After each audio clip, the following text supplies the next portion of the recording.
بسم اللہ الرحمن الرحیم۔ السلام علیکم۔ اللہ ہماری سنتا نہیں، ہم دعا مانگ مانگ کر تھک گئے، مگر پتہ نہیں اللہ کب ہماری دعا کو قبول کرے گا، کس طرح ہمارے لیے بھی آسمان سے مدد آئے گی۔ ناظرین، آج ہم ذرا سی بات پر کہہ دیتے ہیں کہ اللہ ہماری سنتا نہیں، ہم دعا مانگ مانگ کر تھک گئے، مگر پتہ نہیں اللہ کب ہماری دعا کو قبول کرے گا۔ آج ہم سوچتے ہیں کہ ادھر ہم اللہ سے دعا مانگے اور اللہ فوراً ہماری دعا کو قبول کر لے، گویا ہم یوں سمجھ رہے ہوں جیسے اللہ ہمارا غلام ہے، معاذ اللہ ہم جو مانگے ہمیں اللہ فوراً دے دے۔ کیا ہم یہ واقعہ بھول گئے کہ جب حضرت بلال حبشی رضی اللہ عنہ کو جب گرم ریت پر لٹا کر سینے پر پتھر رکھ کر ستایا جا رہا تھا کہ جب کسی نے پوچھا کہ اے بلال، تم تو عہد کر رہے ہو اور تمہارا اللہ کیوں نہیں بچاتا، تو قربان جاؤں کیا جواب دیا حضرت بلال نے کہ اے شخص، تم جب بازار جاتے ہو مٹی کے برتن خریدنے تو کئی دفعہ الٹ کے پلٹ کے ٹھوک بجا کر دیکھتے ہو کہیں یہ کچے تو نہیں۔ بس اسی طرح اللہ بھی مجھے چیک کر رہا ہے۔ اور پھر کیا ہوا؟ اللہ نے حضرت بلال کو زمین سے اٹھا کر کعبے کی چھت پر کھڑا کر دیا مؤذن بنا کر، اور نبی جب معراج پر گئے تو ان کے قدموں کی آواز جنت میں سنائی دی۔ اور ہم کہتے ہیں کہ اللہ ہماری سنتا نہیں، حقیقت تو یہ ہے کہ ہم اس لائق نہیں کہ اللہ ہماری سنے۔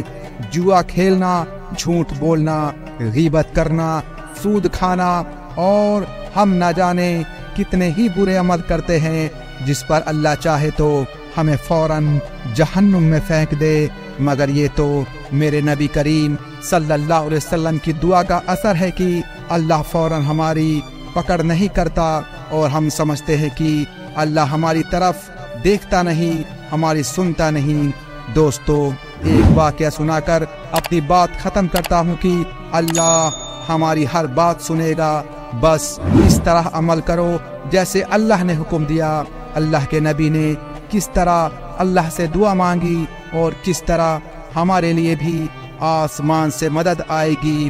حضرت عمر بن خطاب رضی اللہ عنہ سے روایت ہے کہ غزوہ بدر کے دن رسول اکرم صلی اللہ علیہ وسلم نے مشرک لوگوں کی طرف دیکھا تو وہ 1000 تھے، اور رسول اکرم کے ساتھ 319 مرد تھے۔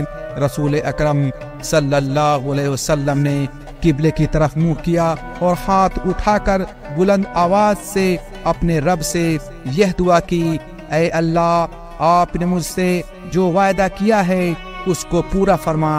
اے اللہ، مسلمانوں کی یہ جماعت اگر ہلاک ہو گئی تو پھر روئے زمین پر آپ کی عبادت نہیں کی جائے گی۔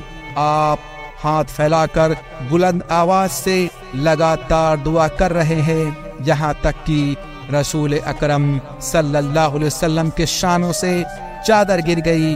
پھر ابو بکر صدیق رضی اللہ عنہ آپ صلی اللہ علیہ وسلم کے پاس آئے اور چادر پکڑ کر آپ کے کندھوں پر ڈالی، اور پھر پیچھے سے آپ کے ساتھ لپٹ گئے اور کہنے لگے، اے اللہ کے رسول، اللہ سے آپ کی یہ دعا کافی ہے، آپ کا رب آپ سے کیے ہوئے وعدے کو بہت جلدی ضرور پورا فرمائے گا۔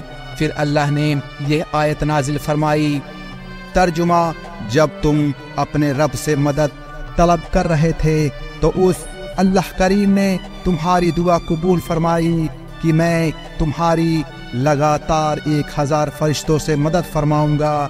پھر اللہ تعالیٰ نے فرشتوں سے رسول اکرم صلی اللہ علیہ وسلم کی مدد فرمائی۔ حضرت ابن عباس رضی اللہ عنہ نے بیان کیا کہ اس دن ایک مسلمان ایک مشرک کے پیچھے دوڑ رہا تھا جو اس سے آگے تھا۔ اتنے میں اس نے اپنے اوپر سے ایک کوڑے کی آواز سنی اور ایک گھوڑے سوار کی، اے حضوم آگے بڑھ۔ حضوم اس فرشتے کے گھوڑے کا نام تھا۔ پھر اچانک اس نے دیکھا کہ وہ مشرک اس کے سامنے چت گر پڑا ہے۔ اس مسلمان نے